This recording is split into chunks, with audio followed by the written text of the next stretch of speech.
Welcome back to the vlog. This is a session over at Capital Casino, playing 1-3. I was kind of experimenting with some of my bet sizing. Sometimes it worked out well, sometimes it didn't. But the most interesting part was there were like 4 limpers, and I decided to raise to 45, 15x the blind. And to my surprise, I got 3 callers. Hard to believe, but yeah, people are limping in and calling a 15x size raise pre-flop. Anyway, sit back, relax, enjoy. Here it comes.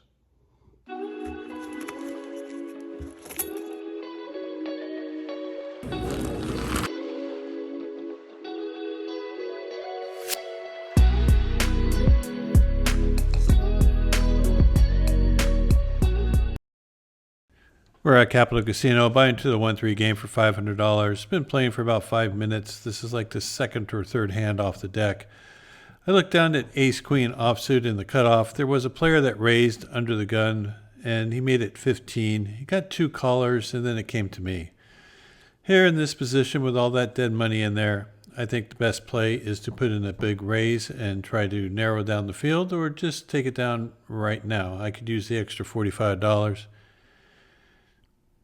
It gets folded back around to the player who opened, and he decides to put in the call for the $90. The other 2 players end up folding out. So we're going to go heads up onto this flop with $214 in the pot. The flop comes out Jack 9-3 with 2 spades. We do have the ace of spades in our hand, so that limits his number of flush draws, and it also gives us a backdoor flush draw. When he checks to me, I decided, well, this is one of those times I'm going to test out my new bet sizing, and I decided to go for about 3/4 pot bet. And if I get called, I'm just going to shut down unless I pick up something really, really good. And it puts a lot of pressure on my opponent. I mean, if he has something like pocket jacks or pocket nines, I'll find out about it. Even ace jack might not feel comfortable in this spot. And pocket tens are an easy fold. So the only thing I'm really worried about is him calling with some sort of jack, or if he flopped a set. Anyway, he thinks for a moment and decides to let it go. So we win the first pot, and we're off to a good start. The extra aggression seems to have helped.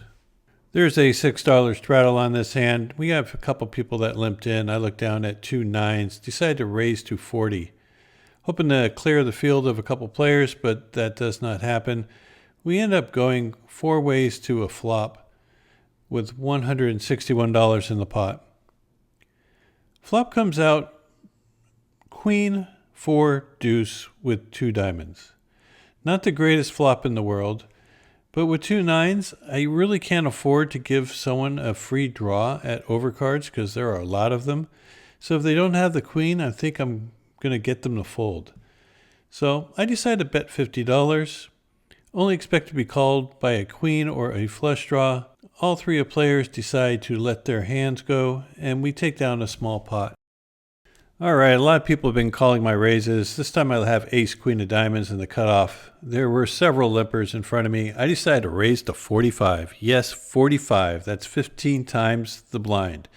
Expecting to get almost all folds, but instead I got almost all calls. I get 3 callers for the $45. And we're going to go to a flop 4 ways. Flop comes out King 10-4 rainbow. Not the greatest flop in the world. We do have a gut shot to the nuts, but this is going to hit my opponent's range pretty hard. And the first 2 players check, and then the third player decides to bet $65. I think my hand has too much equity to fold, especially with his large stack behind. He is playing about $1,000. So I decided to give a loose call with my ace-queen, hoping to catch a jack.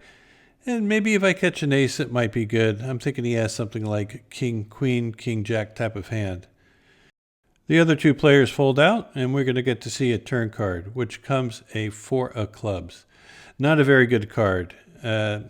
Granted, it makes, if I catch an ace, better for if I'm up against a hand like king 10. But he puts out a bet of $130. I was debating whether to go back and forth on this. I know if I catch my gut shot, I'm probably good, but there's always a possibility this guy has something like pocket tens. I hate drawing dead to a hand, and I'm not really sure I'm good if I get there. So after thinking for a bit, I just decide to let it go and find a better spot to get my money involved. So we end up folding. Our opponent most likely had a king. All right. Very next hand we play, we have pocket threes in the big blind. There it gets limped around, so we get to see a free flop, 7-way action. Hoping to flop a set, and instead we flop a 4 and 2 deuces. There are 2 spades out there. We have the 3 of spades, so actually we have a straight flush draw. I check it and tend to give up on any real action, but a player bets $7, and I really don't think the $7 bet is worth folding. I got 2 outs to a full house, so I decided to put in a call, and Lord behold, we get a 3 of hearts on the turn. And not only that, we have the player in the small blind leading into us for $30. I put in the quick call. The other player folds out, so we're heads up to the river, which comes the 10 of spades. I was a little concerned this might slow down the action, but my opponent bets half his chips that he had remaining. I shove, he snap calls, asking if I had a full house, and I said, yes, I do. And he showed the ace 5 of spades. I'm just finishing up stacking my chips when I look down at 2 deuces in the small blind. There's a player who opened for 13, and there's a slew of callers. So for the extra money, I'm going to set mine with my pocket deuces. I'm pretty sure the person who opened up under the gun has a big pair. He's a very conservative player. So we're going to go off to a flop, and it comes out 3-3 deuce. What a beautiful flop that is. I check it over to the initial raiser.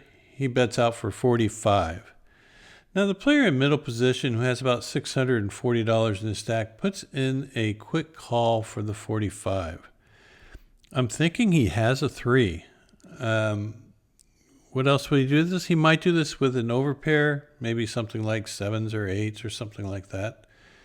Anyways, fold it back around to me, and thinking that he really has a 3 in this spot, I decided to raise to 145.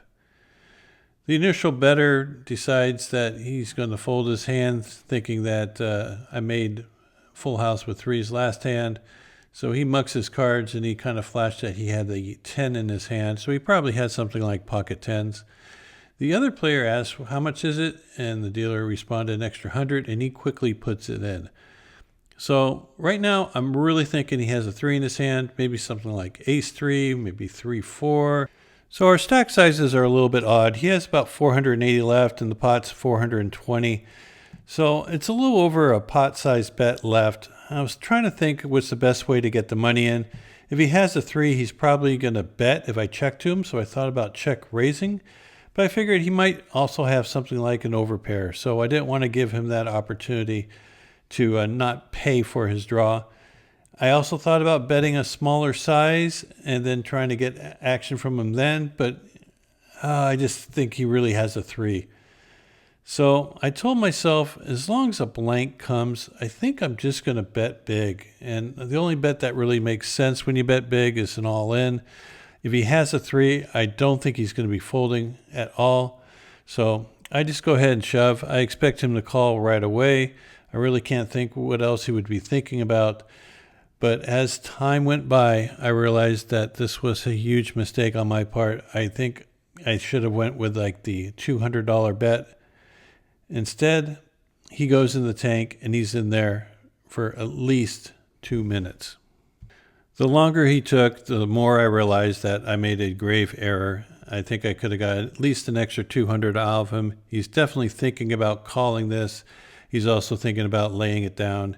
He ends up finding the fold. Later, he told me that he had 4-5 of diamonds, and he was thinking about calling it off. So a smaller bet would have definitely got paid in this situation.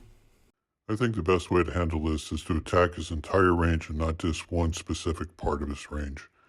I think a small bet on the turn and then follow through on the river with an all-in would be much better than to shove on the turn.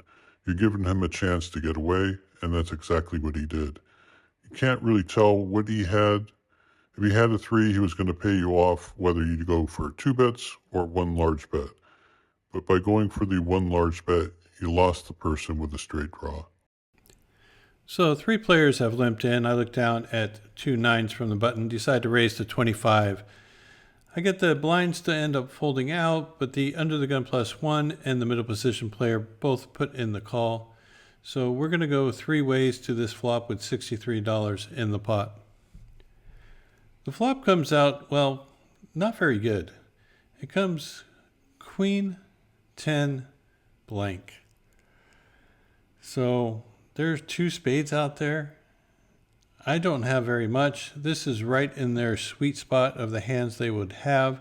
So when it's checked to me, I'm just going to take a free card and check it back. Turn card comes as a blank 3 of diamonds. First player bets out for 25. Next player raises to 75. Obviously, they were wanting me to bet on the flop. There's nothing really here for me, so I get out of the way. The player calls. River card comes as another blank. First player checks. Next one says same bet and bets 75 and gets a quick call by the player in the +1. And they both happen to have king, queen to chop up this pot. Just remember, sometimes the money you save is just as important as the money you win. This isn't too exciting, but it's a lot of little hands like this happen along the way. I'm in the big blind with ace-5 suited. There were a bunch of limpers. I just called. Flop comes out 6-5 deuce with 1 diamond, so I got second pair, good kicker, and the backdoor flush draw. I check it. It gets checked around to a player who bets really, really small for $7.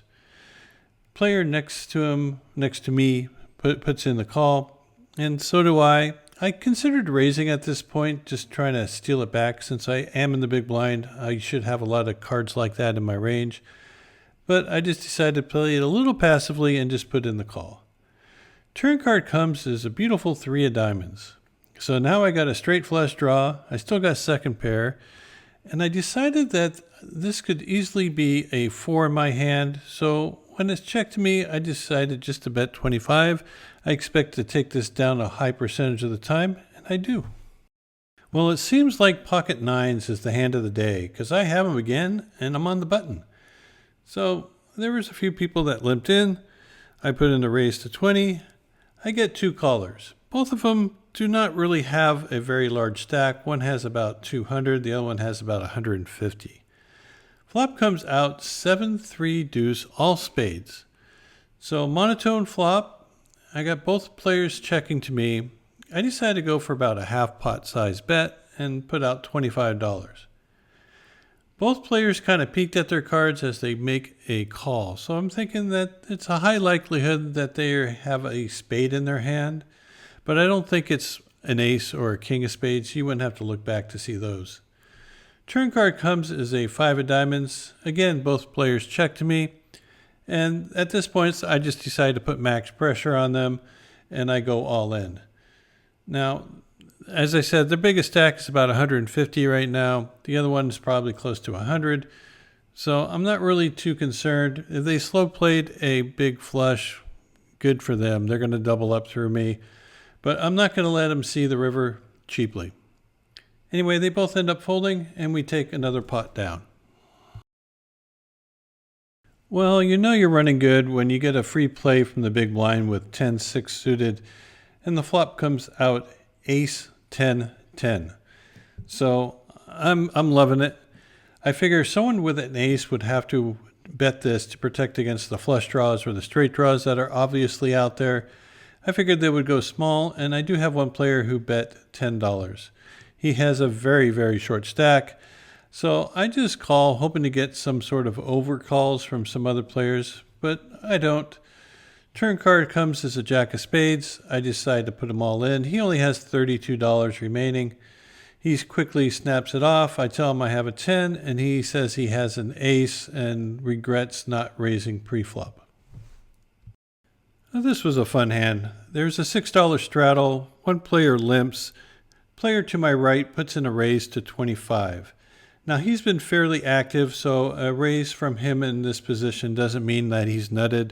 He could have a lot of potential hands in his range. I look down at ace queen of clubs in the small blind. This is definitely a hand I'm going to be 3-betting, and I decided to do it to $90. I figured I can get it heads up with this player. I'm pretty sure I'm ahead of him at this point, and I'm out of position, so I want to go a little bit bigger on my raise sizing. The flop comes out 7-6-5 with 2 clubs. So we do flop a flush draw, and we have 2 overcards, but it could be a dangerous board. I don't think he has something like 8-9, at least I hope he doesn't. So I decided to bet $80 here. I think I have enough equity that if he does raise me, I'm just going to get it all in. He thinks for a moment and decides to call the bet for $80. So when he does, I don't think he has an overpair. But even if he has a hand like pocket 9s or pocket 10s, I have a lot of equity. It looks like my hand, my range is very, very strong. So when a blank 2 of spades comes on the turn, I decide to put max pressure. If he has a middling pocket pair, it's going to be difficult for him to call off. And if he does, I have a lot of equity to outdraw him. If he has a hand like ace king, he could just fold it away. So I make the move and he folds. There's a $6 straddle. One player limps, another player makes it 20, and the player to my right calls the 20. And I have 2 kings, so I'm going to be putting in a raise, and I make it $90. It gets folded back around to the first person who limped in this straddle pot. And he has about $145 left in front of him, and he just shoves it all in, which is music to my ears. I got 2 kings. I love kings. I mean, if he has aces and did the old limp re-raise, so be it. But I'm more than happy to get my money in. I'm hoping one of the other players tags along, but they don't. The dealer says it's $145 total. I announce call, and then I figure out how to put the money in there. And we see a flop that comes jack high with 2 diamonds. Turn is a 2, river is an 8, and he shows me 2 aces. So not very good outcome on this one, but you can't win them all. I played for another 10 or 15 minutes and then just decided to head on out. I was still a little bit bothered by the way I played that pocket deuces. I think I lost out on value, at least $200, because I'm sure he would have called that. And then if he happened to get there, I would have got the remaining of his chips. So I was upset with myself for the way I played that hand. I talked with a friend of mine who's a very good player about the hand, and he didn't feel like I made a horrible mistake as I did. He told me that sometimes when you play an exploitative style and you're trying to get the most out of your opponent, that sometimes they just get away from it, and this happened to be one of those times. So anyway, for the day, I ended up winning $680 for about 3.5 hours worth of play. It was a good day. No real stress involved. No real tough decisions. It's always nice when things go smoothly as expected. But as you know, poker isn't always like that. Anyway, our next vlog will be coming from Las Vegas, Nevada at the WSOP. Mostly I played in 2-5 live games there. And I had one run in a tournament, which, spoiler alert, no bracelet for me. So thanks for watching. I really do appreciate your support. If you haven't liked and subscribed, please do so. It does help out the channel. And until next time, good luck at the tables. We'll see you soon.